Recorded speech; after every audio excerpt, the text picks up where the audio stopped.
অনুভব করেছিলেন এবং বাঁচবার পথে একটা কল্পনাও করেছিলেন।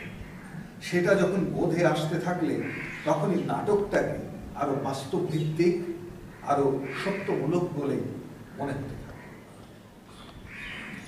বহুরূপী নাট্য সংস্থার পরবর্তী কর্ণধার অধ্যাপক কুমার রায় শম্ভু মিত্র নির্দেশিত সেই রক্তকরবী প্রযোজনার সঙ্গে যুক্ত ছিলেন। সে সময়ের অনুশীলন এবং কঠোর পরিশ্রমের স্মৃতি তিনি লিপিবদ্ধ করেছেন।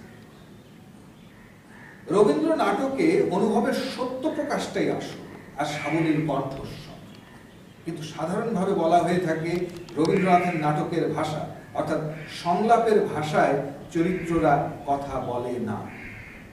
বলে নাকে বলা যায়ের অনুশীলনটাই প্রাধান্য পেল সেই অনুভবের সত্যিটাকে অনর্গলভাবে প্রকাশ করার অনুশীলনের মধ্যে অনেককেই নিজেকে ভাঙতে।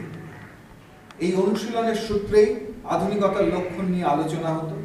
আধুনিক বলতে আমাদের বোঝানো হলো বাস্তবকে গভীরভাবে বোঝা যায় যে শিল্পরূপে, তাই আধুনিক শিল্প।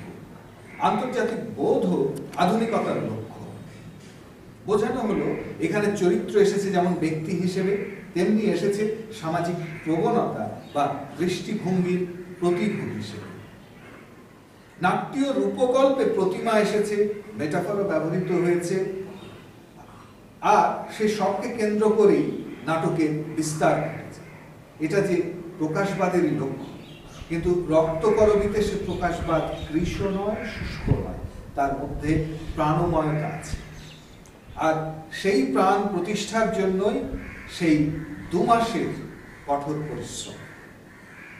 কঠোর পরিশ্রমের ফলে রক্তকরবী মঞ্চে যে প্রাণ প্রতিষ্ঠা করেছিল সে সম্পর্কে বিশিষ্ট অভিনেতা, নির্দেশক, নাট্য ব্যক্তিত্ব, প্রাবন্ধিক উৎপল দত্তের অভিমত। আসলে শম্ভুবাবু সূক্ষ্ম রসবোধ এবং প্রয়োগ কৌশলের অভিনবত্ব মিলে এমন এক নাটক সৃষ্টি করেছে যে বাংলা রঙ্গমঞ্চের প্রকৃত ঐতিহ্যকে ধরে তাকে বেশ কয়েক ধাপ এগিয়ে নিয়েছে।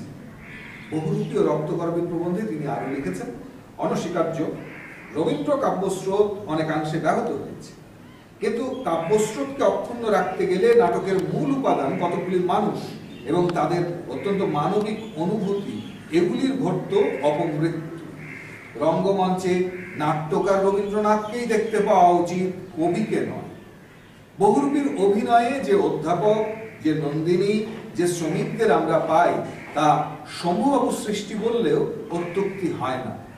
অন্তত রবীন্দ্রনাথ কল্পিত অতি সূক্ষ্ম অমানসিক চরিত্রের সহজবোধ্য বাস্তব রূপান্তর ঘটে। রবীন্দ্রনাথ